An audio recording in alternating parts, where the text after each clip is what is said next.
You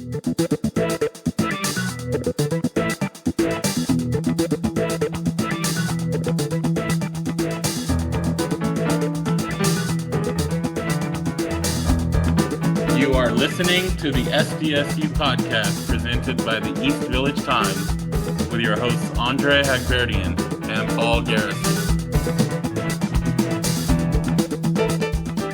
Welcome to the SDSU podcast. I am your host Andre Hagberdien. We'll be joined shortly by my co-host Paul Garrison. Today's episode is an interview with the newest running backs coach of San Diego State, Darian Hagan. If you are a longtime college football fan dating back to the 80s and the 90s, you'll recognize that name. Hagan was a quarterback for Colorado in the late 80s, early 90s, led Colorado to a co-share national championship in 1990. He has been on staff at Colorado for most of the last 20 years. But after connecting with Sean Lewis last year in Colorado, he followed Coach Lewis to San Diego State, and now he's back coaching running backs after 1 year away from a position coach role. And his story, as you will hear him talk about, is very interesting. He's a guy from South Central Los Angeles who made it out and became a college football star, played in the Canadian Football League for about 5 years after his college days, and before he eventually got into coaching. The San Diego State running back room is mostly intact from last year, in addition to two new freshmen that'll be coming in this year. You know, going to be up to Coach Hagan and the returning running backs to uplift their performance, because the running game has struggled the last 2 years, you would say, maybe 3 years. And so, yeah, let's get to our interview with Coach Hagan, and then Paul and I will be back to give our takeaways before we close it out. We want to welcome Coach Hagan, San Diego State's running back coach, to the podcast. How are you doing today, Coach? I'm doing good. How are you guys? Very well. Thank you. Doing great. Thank you for taking the time. You after many years as a running backs coach at Colorado, last year you stepped out of a position coach position. What did you learn about yourself after stepping out of that position coach role at Colorado last year? I learned that I miss affecting kids, young men. I realized I missed that, and I realized I missed the day-to-day interaction with the coaches and interaction with the players, and just being around the game of football in general. Out of all the coaching opportunities in the world, you chose Sean Lewis. What is it about Coach Lewis that made you attracted to want to work with him and for him? Well, at Colorado, I was lucky enough or blessed enough to be around 8 different head coaches, and all of them affected me in a different way. And with Deion Sanders being in ninth, I really didn't get it. Didn't really give a lot of people that was there an opportunity to affect him or to even get into his circle. So I was coaching the running backs in the spring, and being in the room with Coach Lewis, him and I just had a natural connection toward each other. And and once I stepped aside and got out of football for that season. I would see him every day. He had to walk by my office on his way to practice, and I would always reiterate to him that I love the game of football, and if you ever leave here, take me with you. And I didn't know that it was going to happen. So when he called me and asked me, was I serious, and did I want to come with him to San Diego State, before he could really say anything, I was like, Coach, wherever you at, I'm in. I just want to let you know that, and the rest is history. But I would have followed him to anywhere just to get back on the field. I love being around the young men and affecting them in positive ways. And it's just something that has grown on me over the years, that I felt lost and I felt sad without it this past season. As you look at, just you as a coach and kind of that development, who are some of your influences and what are some of those things that they taught you?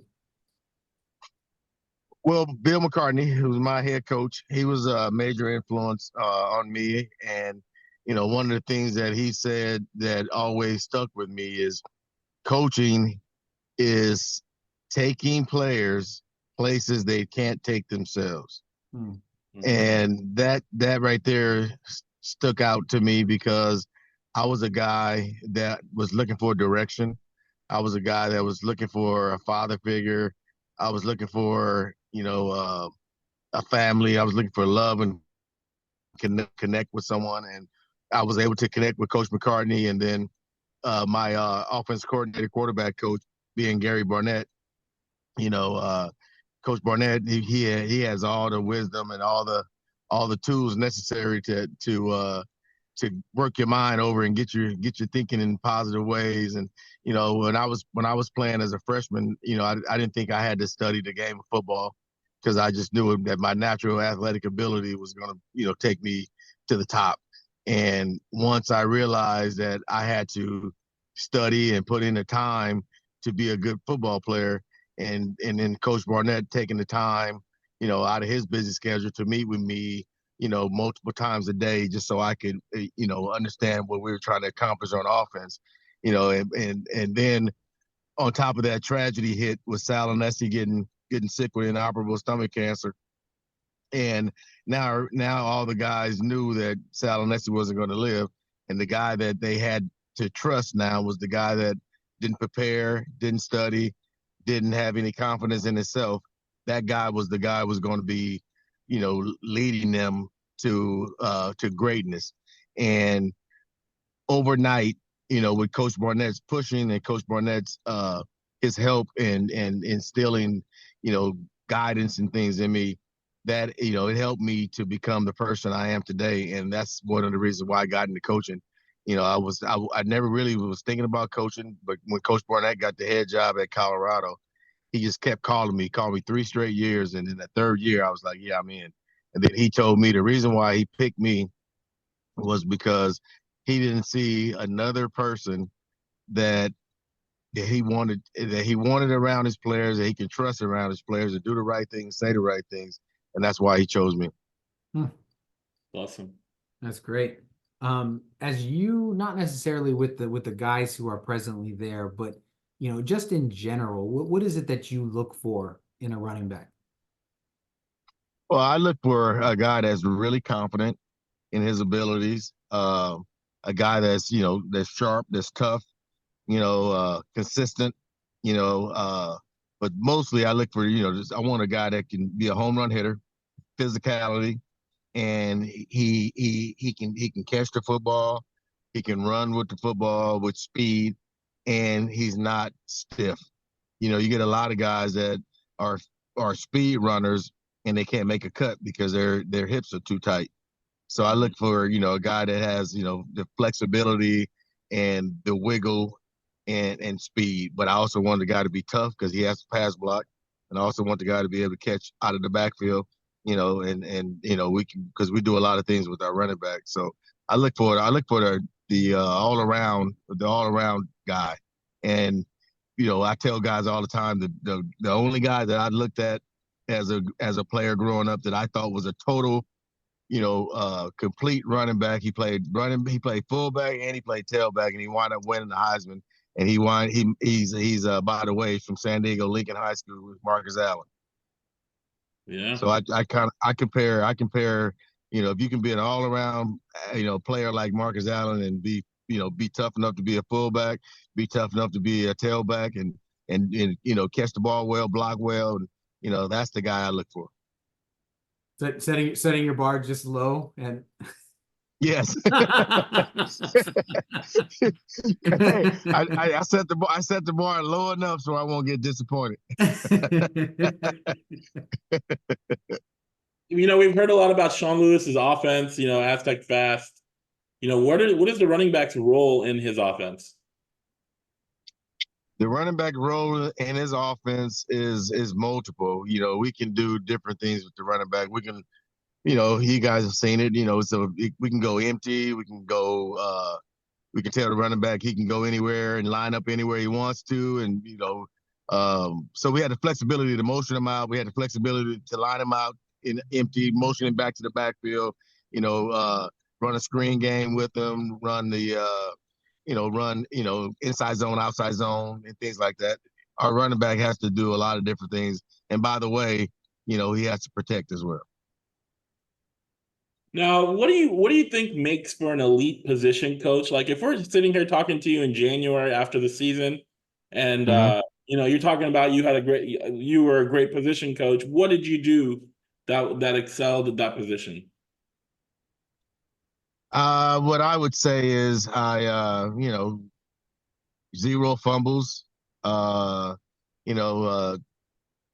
handful of sacks that we gave up, you know, uh, you know, just overall great productivity on every game that help us win ball games. That's what I would say.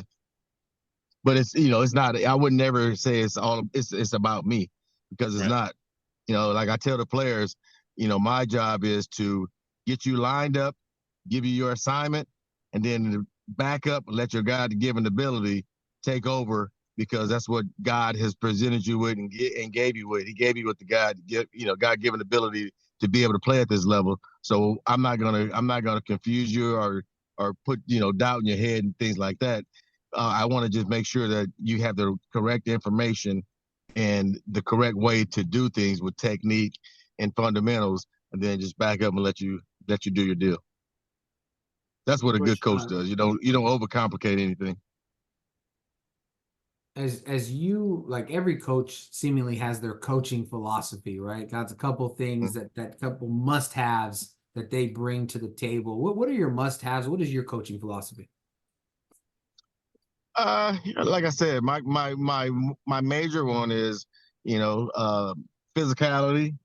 You gotta be physical, because in this game, if you're not physical playing the running back position, like for instance, sport is third and two, and we run an inside zone, and it's blocked up, and it's kind of muddy in there, and you're not able to pound it up in there and get 2 yards. I don't want to coach you. So physicality is one, and then the other is smarts. Obviously, you want to have a smart group. Um, I would say, and then a well-rounded person. I look for a well-rounded person, and you get those understandings of a well-rounded person once you do home visits. Because now you're around the parents, you can see how they interact with their parents, how the parents interact with them. You can see how if the house is neat, if the kids have really good manners and things like that. So I look at all those things, and if it's a right, the correct marriage, then it's something that I go all in for. Looking at your running back room, you kind of seem like you got every single type of runner there is, from like a smaller guy like Cam Davis, who's shifty but can hit a home run, to but he's also a very tough runner. We've seen that. To a guy on the other side, like freshman, but Anthony McMillan, who is just maybe a few hamburgers away from not being a running back. I mean, but he does have the shiftiness that you're talking about. He does have, and he's obviously huge for the position. So how do you, as the running back coach, and all of these different body types, and then everything in between all of those guys, how do you kind of envision maybe some of those working this upcoming season? Well, you gotta look. I look at it this way. At this level, you can't play everybody, right? But you want to play everybody. So right now, I'm giving everybody's reps, equal reps, and what happens is the guy that's consistent, that's accountable and reliable is the guy that's going to eventually step to the forefront. But I'm also I look at a guy like Cam, like you said. Cam has it all. He just doesn't have the size. But he has everything you're looking for. He has a demeanor. He has the hands. He has the feet. He has the speed. He has everything you're looking for. Just not tall in stature, but that doesn't mean he can't play. But that's a guy that right there. If we had to play a game right now, he would probably be a third down specialist. And then you have Keenan. Keenan Christian that has the size, has the speed. At times he doesn't always play with toughness. But he has everything you want, but he doesn't display toughness all the time. So I have to get that out of him. And you get that out of him by just talking to him and getting him more reps and just making sure that you give him more reps when we're doing an inside run. We're doing an inside run. You want him to be in there taking a pound and giving it out. And then you have Jalen Armstead. This guy he's for a big dude. Yeah. Yes, he's fast. He's strong. He's mean as heck. He has it all. Only thing that he's not consistent on the every down basis. If he was consistent on the every down basis, and that's why they call me coach, I got to get him to that point. If I can get him to being a consistent guy, the sky's the limit for him, and the sky's the limit for Keenan. But I look at all of them. All of them have bits and pieces. Now we got to get them all doing the right things and doing the right things fast and doing it with physicality, and we'll have a special room. Last question, Coach. You mentioned home visits a little bit ago. When you were announced as the running backs coach, you're originally from Southern California. There was a big buzz on social media about you returning and going on the recruiting trail to LA, things like that. How much do you enjoy doing that, and how much do you enjoy being back in Southern California to do a big part of that? Well, first of all, I love recruiting. I love getting in front of kids. I love getting in front of coaches, and then I also love getting in front of parents, because the parents are going to be the driving factor for the kids. The parents always say the kids are going to make their own mind up, but it's the parents that's driving that. So I make sure that I keep parents involved. I'm also a coach that, because my coaches were this way with me. I'm also a coach that I like to keep the parents involved on a daily basis. So if you're trusting your kid with me at San Diego State, and your kid is not doing what he's supposed to do in the classroom, he's missing classes, he's missing workouts and things like that, I'm going to let mom and dad know, because that's what I promised them. I promised them I'm going to be there for their kid. I was going to develop their kid. So it's my duty to keep them involved in what's going on a daily basis.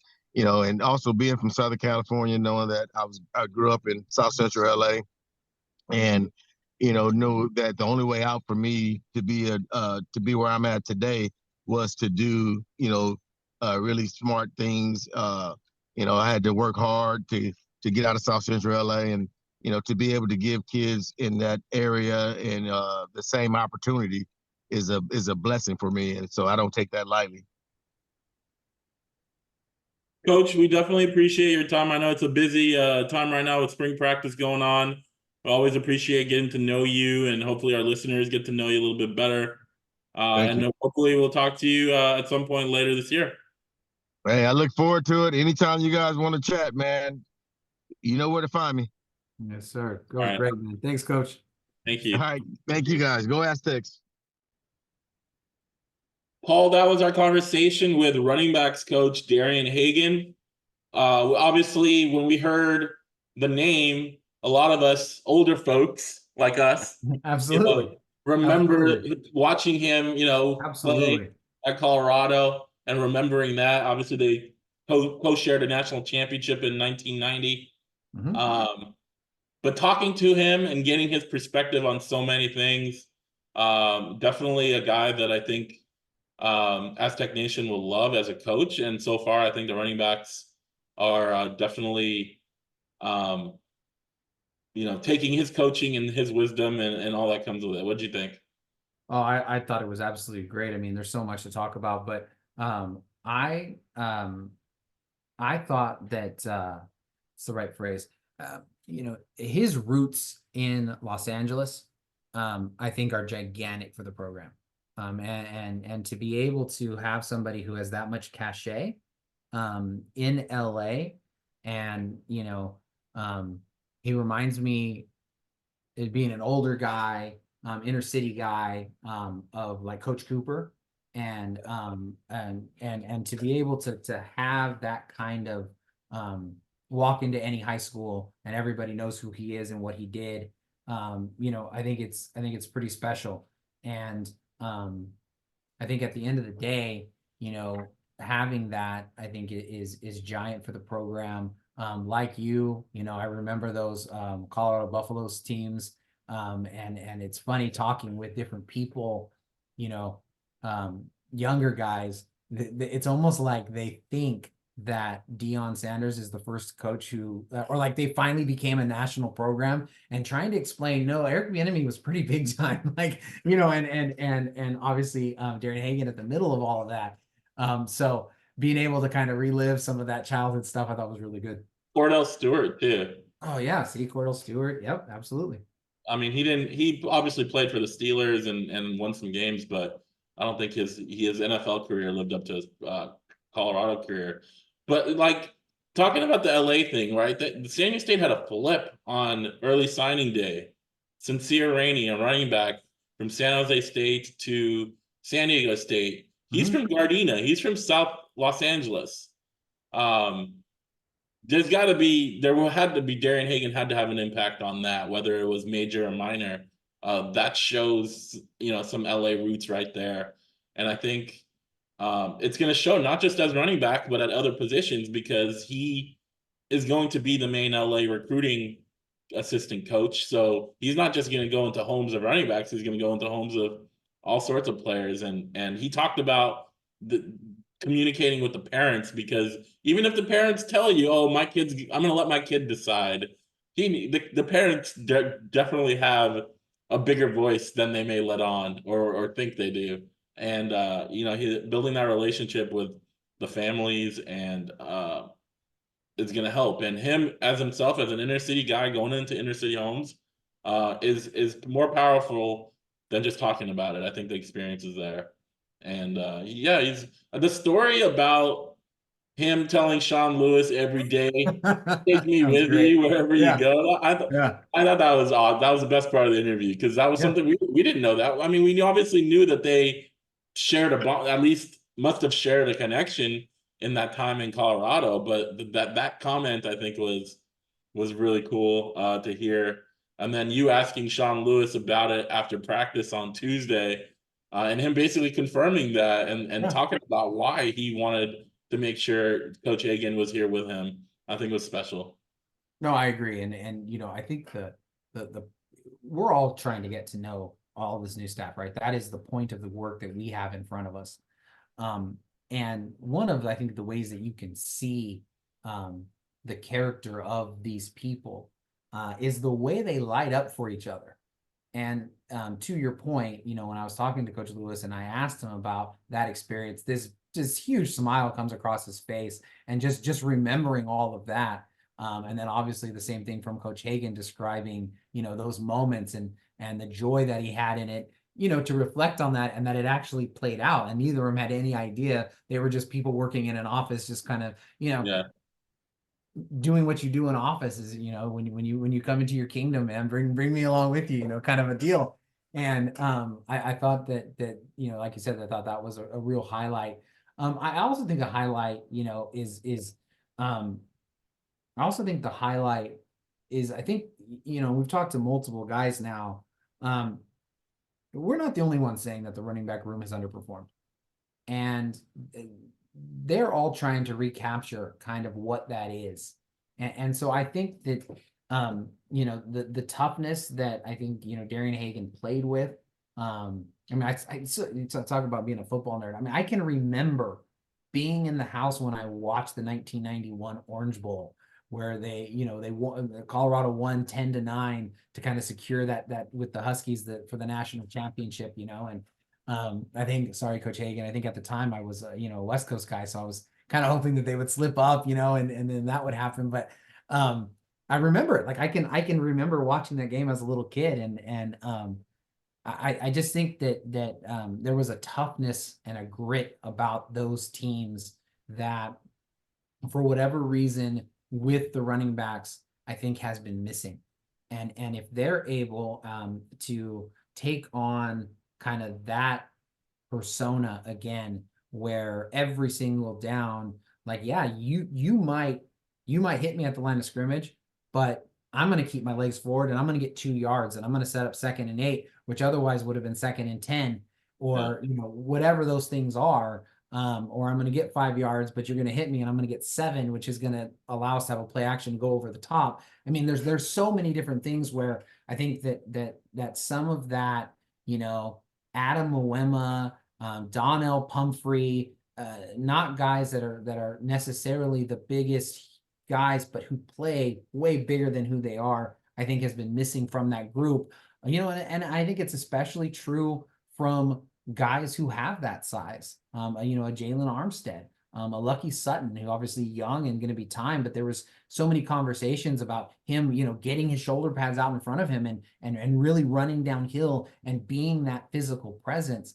And so I think that if he can bring that and instill that into him, the exact same guys that were on the roster and got the carries last year could very well have a much higher production. And you're going to say, well, what happened to the players?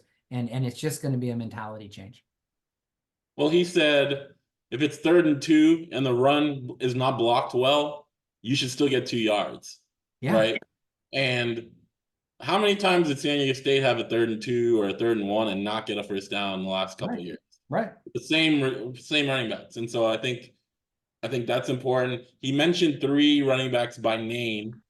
Cam Davis, Keenan Christian, and Jalen Armstead said great things about all of them, but then also followed up with, they need to be better in these areas. They need to be more consistent. They need to be more physical.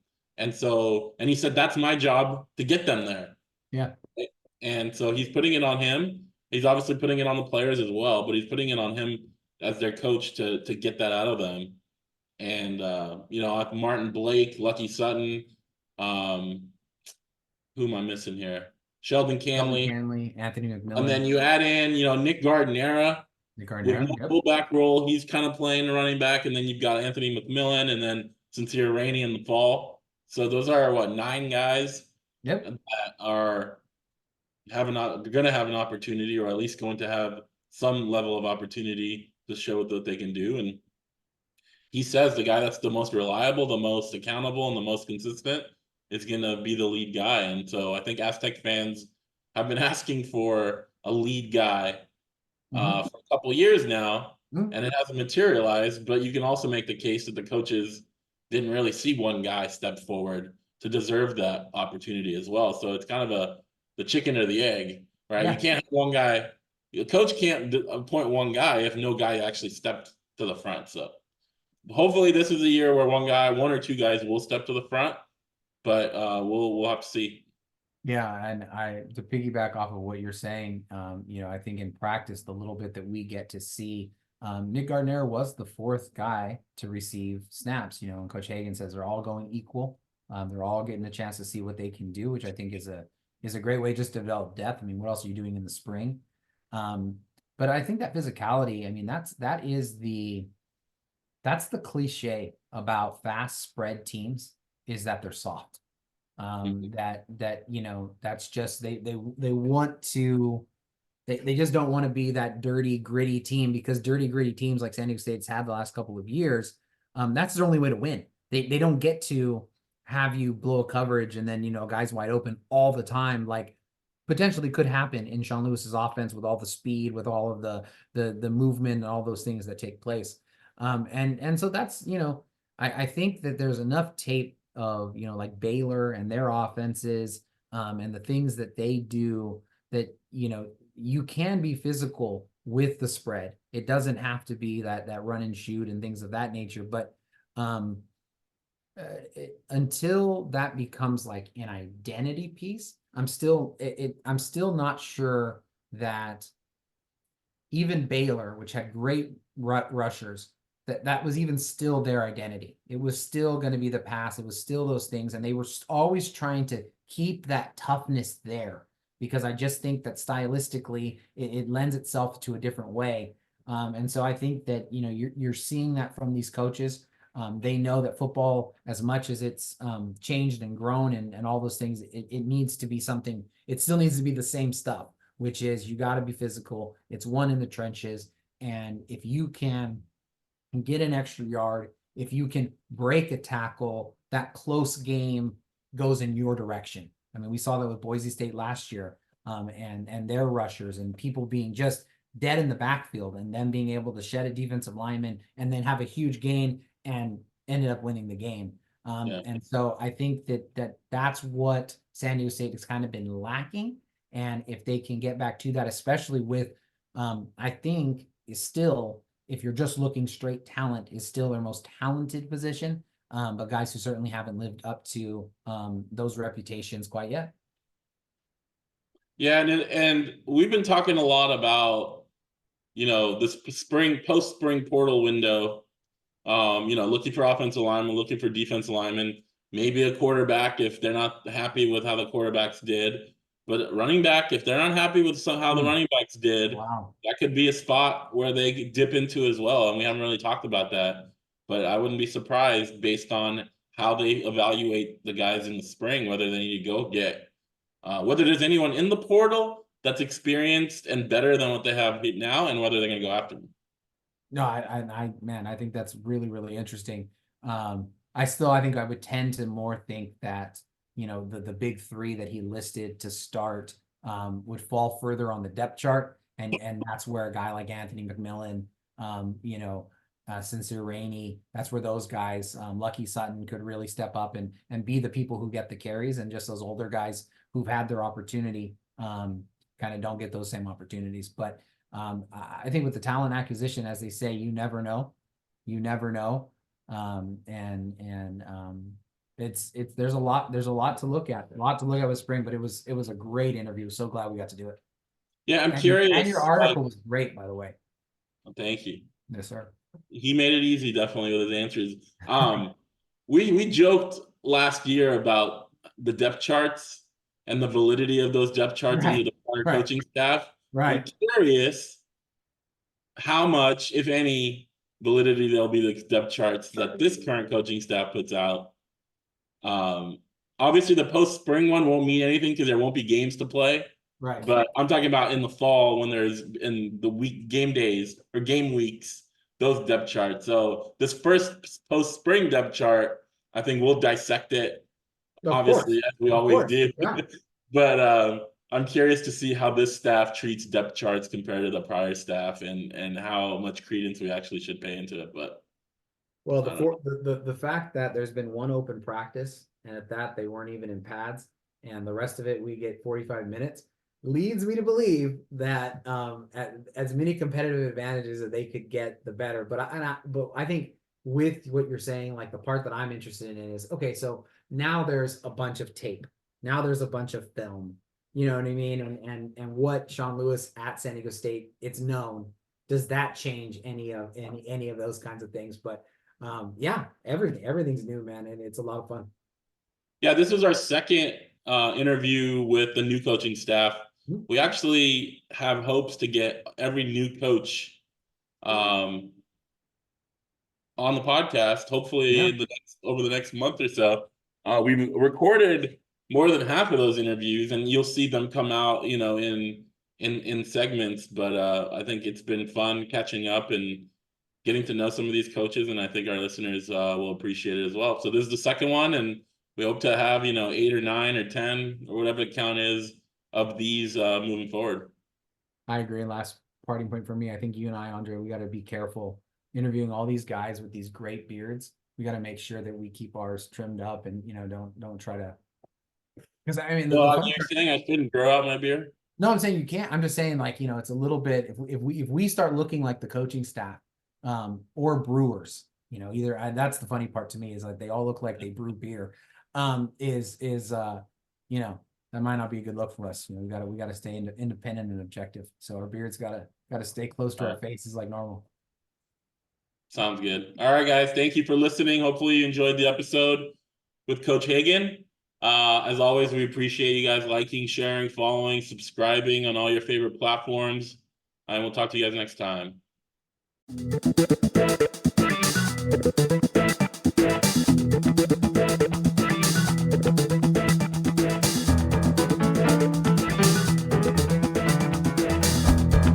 You are listening to the SDSU podcast presented by the East Village Times with your hosts Andre Hagberdian and Paul Garrison.